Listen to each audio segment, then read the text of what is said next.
with Eric Bailey and then go to Ryan Aber. Hey, Lincoln. Just wondering, how tough is it for players? Many probably feel healthy to watch a game from home and not be with their teammates. And then also, what's the process like in getting them back into playing shape after missing some time on the field?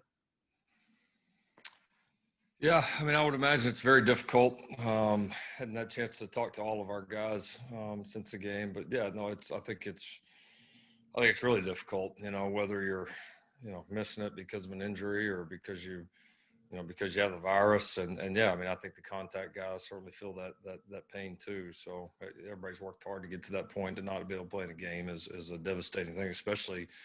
I mean, always is, but especially in a season like this where you've got a limited number of games. Yeah, process-wise, I mean, everybody's different. There's, the first part of it is without a doubt the medical clearance side, and we've been very proactive and aggressive medically as far as making sure everything is 1,000% clear before we have them do anything from a physical standpoint. Luckily for us, the majority of our guys have been able to come back and bounce back pretty quickly. We haven't had many issues at all. After the fact, whether it was a person with COVID or or somebody as got knocked as a contact trace. So we've been very fortunate and thankful for that. Thanks, Lincoln. Mm-hmm. Ryan Aber and then Joe Bettner. Yeah, Lincoln, as you go into the second game preparation, how much different is game prep as it relates to opponents this year versus in the past because of the number of players who can rotate in and out, the depth that you've got to account for, things like that?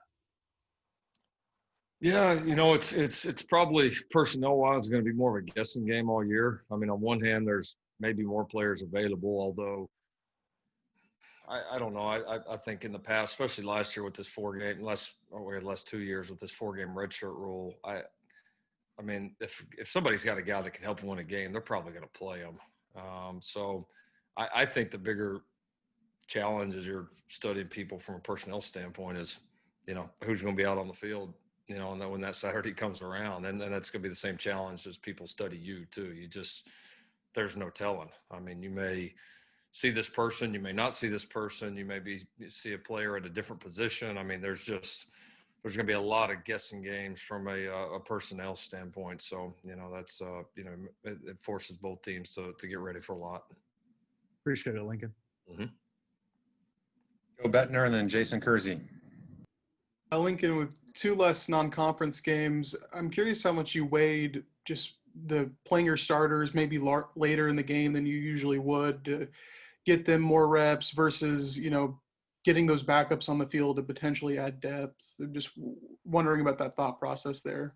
Yeah, it didn't have much of an impact in my mind, especially because we had a bye week after that. And, we can get a lot of competitive work during that bye week, which, for either our offense or our defense or our special teams going against each other is about as good a competition as we're going to have. And so, had we had the game the very next week, might have been a factor, might have been inclined to keep those guys in a little bit longer. But the fact that we got a bye week and can get a ton of competitive work this week, honestly, I was just going to see how the game played out. And as soon as we separated, we wanted to try to play players, because on the flip side of that is you've only got one game and then you need to have a whole team ready for conference play. So it was great to play so many guys in a year where we're going to need a lot of guys. Thank you. You're welcome.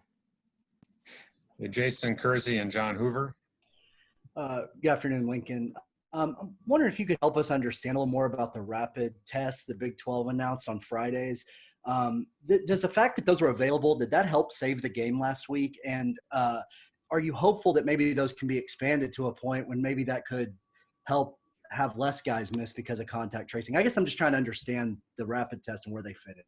I'm sorry if that's No, I think it makes sense. Yeah, it was helpful. I mean, just to be able to get the results. We tested the whole team. After testing the whole team, it probably took in the neighborhood of about 2 hours to have all the results. We're typically I would say on average, if we test the team, at some point in the morning, we've been normally getting those results, late at night. Sometimes very, very early in the morning, somewhere in the, 10 o'clock to 2 a.m. range, somewhere in there. So yeah, having the results there a lot quicker was helpful. And yeah, where we were at, on our team, getting those results quickly and being able to make a call, honestly, before Missouri State even left the parking lot was helpful, because the one thing we didn't want to do, or if at all possible, was, they're on their way here to Norman, and then we've got to postpone the game. That was the one thing we didn't want to happen. So, we had great communication with them. Again, they were great, and literally they were sitting in the parking lot waiting for us to give them the green light. And so thankfully we were able to give them that. Thanks, Lincoln. Mm-hmm. John Hoover and then Garen Emig. Hey, Lincoln. Quick clarification. You guys, the participation chart says that you played 7 offensive linemen. Was that the position that kind of put, as you said, the game hung in the balance? Was that the one position that made it a little bit doubtful? It was one of them. Okay. It was one of them. We had concerns at several positions, just with the number of guys that were out. And then we still had, at that point, we still had one more test upcoming. So not, the unpredictability of that, you're just trying to look at it from all sides. But that we had several positions of concern, but that was certainly one of them, yes.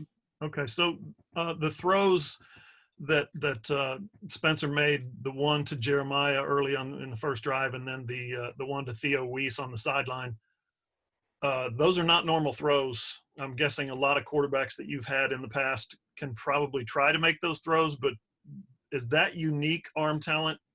Is that unique to Spencer? He does have a very talented arm, no question. And certainly don't want to take anything away from those throws. I thought the one to Jeremiah there was a lot of, feel on it, and a lot of trust, because Jeremiah had to really come back to that ball, and Spencer did a good job putting it where only our guy could get it. So it was a, really great placement and a lot of trust, and a heck of a play by Jeremiah to come get it. But I would say, we're lucky right now to have a roster of quarterbacks that got some pretty big arm talent. And you look at some of the throws that Tanner made, you look at some of the throws, even Chandler's first throw, those are big boy throws. So Spencer's certainly a very talented thrower, no question, and not take anything away from him. But those are throws that I would expect every guy in our room to make. Okay, thank you. You're welcome. Garen Emig and Bob Prisbillo. Lincoln, I get a sense from the first couple of weeks that what's cutting into numbers, both for you and other coaches, is the tracing, the contact tracing element. It's not just the positive test, but it's the ramifications of the tracing.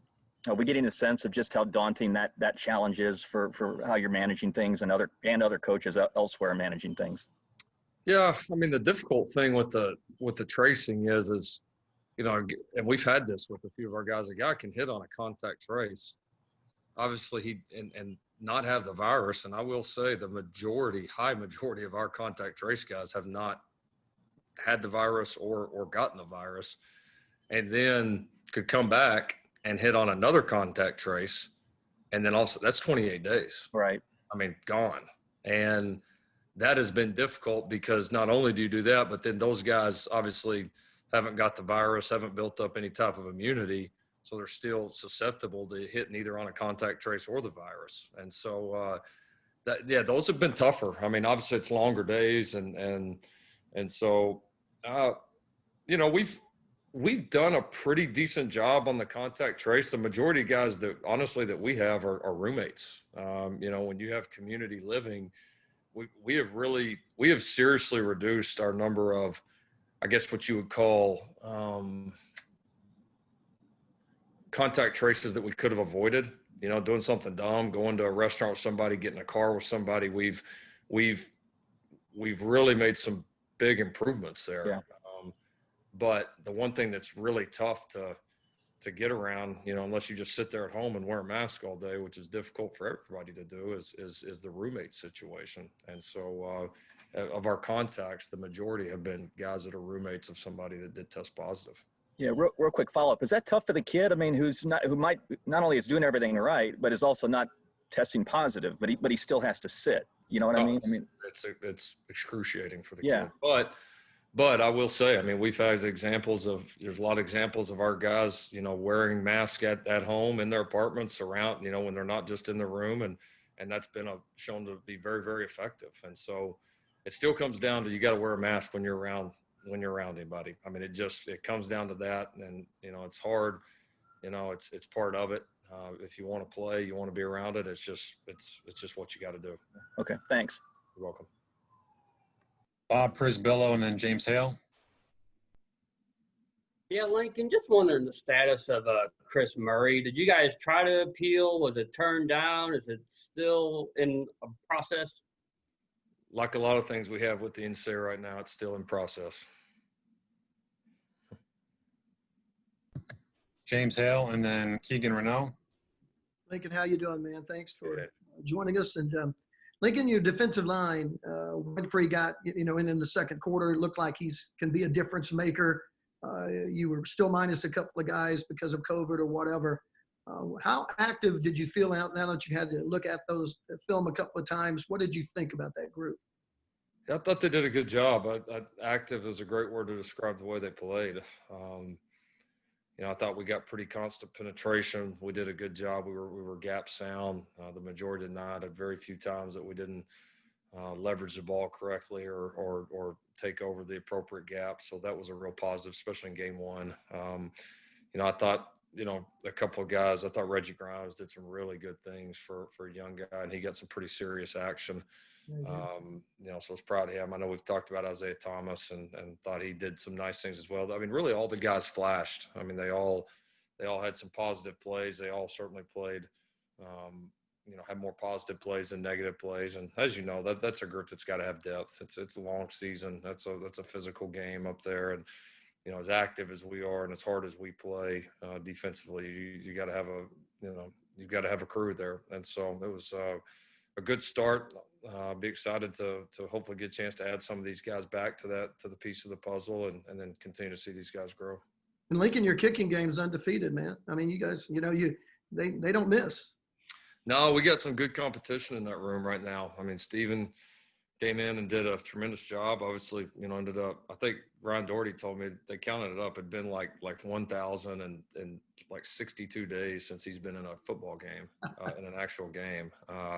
And then he goes out and he's Big 12 Special Teams Player of the Week. So that was cool for him. You know, he also had a real nice team award that he won. So he's been a great story for him. And then Zach came in and did a tremendous job as well. So there's a lot of competition in that room. Like I said, I mean, you look at last year and, you know, everybody, you know, Calvin won the job. Everybody kind of assumed that was going to happen. And, you know, that's kind of how that position goes. So I'm proud of the depth and competition we have in that room. It'll be fun to see that thing continue to play out.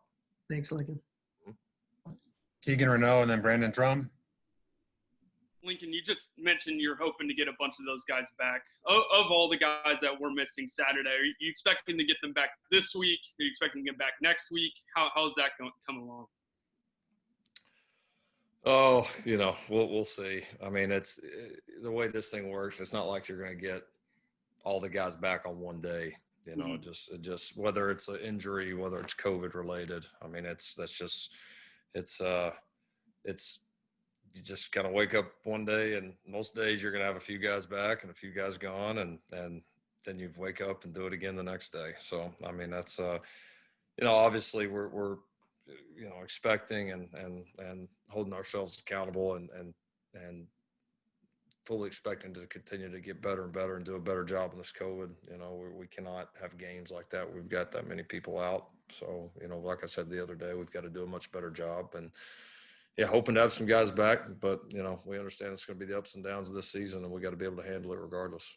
How important is this week then for you, the guys that played Saturday night, especially that are backups on the depth chart, just to get in more work with the ones this week, considering some of those guys still may be out? Yeah, no, it's huge. It's an important week for us. There's going to be, you know, the guys that did play in the game, it'll be important for them to take that next step and improve, because there's so much on tape that we have to get better at and are going to need to going into conference play. And then the guys that were fortunate enough to get back, you know, we got to get those guys back up to speed and ready to go as well. So it's going to be important for every single person on our roster. Brandon Drum. Hey, Lincoln. You were talking about the contact tracing, and I think Jason Kersey asked if that had any effect with the rapid test had any effect with contact tracing, and how can that go further? I don't know if you expanded on that or not. But does that help with the contact tracing? I guess if there's like back-to-back, negatives or anything like that. And then secondly, Spencer Rattler, after watching the film, what is your overall take of his play during that game? I know everybody else thinks he played great, but you're harder on him than anybody else. What's your overall take on him?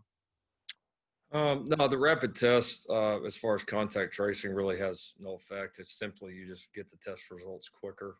But right now, with the state CDC regulations, all that, if somebody is nailed as a contact trace, whether it's the nose test, whether it's the rapid test, any of those, it's 14 days, and that's final. So that hasn't changed. Don't know if it will, but certainly hasn't for us. And I don't, barring something unforeseen, I don't expect that to change within the league at all. So, I mean, I think you could potentially see a situation where, say, a state says, all right, it's only 10 days if you have two negative tests, in the last few days, but I still don't think guys would be eligible for competition because I know the league wants to keep it, fair across the board, which makes a lot of sense.